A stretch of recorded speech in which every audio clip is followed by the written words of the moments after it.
Hello guys, welcome back sa ating Facebook channel.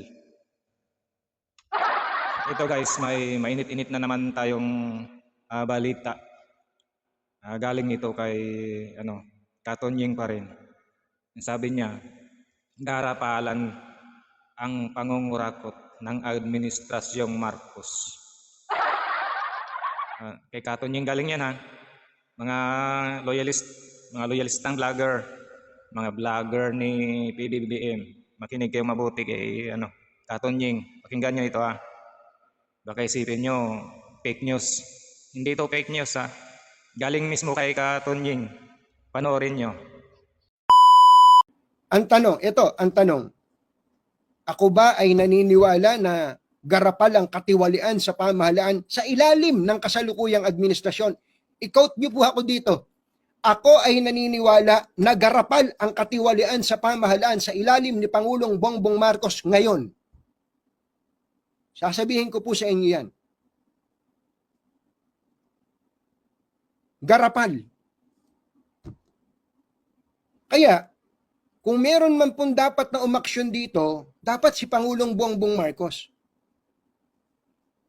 Si Pangulong Bongbong Marcos should act immediately.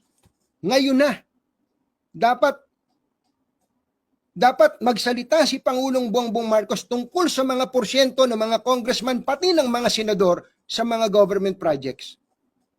Pagka hindi nagsalita si Pangulong Bongbong Marcos Jr. dito, gusto kong sabihin, kinukonsinti niya ang katiwalian sa pamahalaan.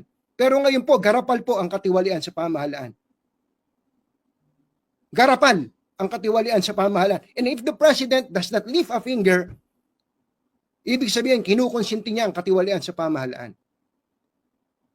Yan po yung sinasabi natin.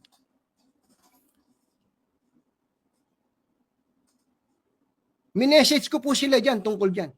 Sabi ko, kung hindi, ako po, kahit papano, nakakapag-message ako sa ibang mga nasa inner circle. Grabe po. Grabe po ang katiwalian sa mga government projects ngayon. I-quote nyo po ako dyan, kung gusto nyo i-quote ako.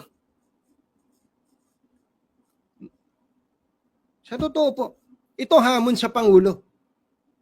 Hamon sa Pangulo, dapat gawin niya. Pero, that does not give the Vice President the license to do what she wants to do.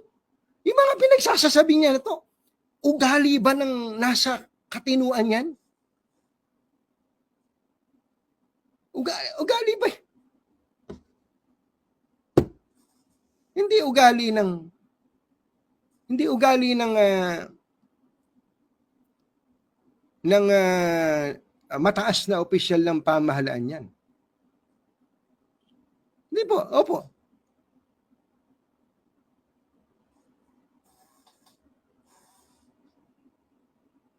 Ako yun lang, ito, usapan na tong, usapang diretsahan. Tantanan nyo na yung pagbili-bili ng mga projects. Panahon pa ni, alam ni Pangulong Duterte to, panahon pa niya. Yung mga kongresista, binibenta nyo yung mga projects. At nagpatuloy ito ngayon.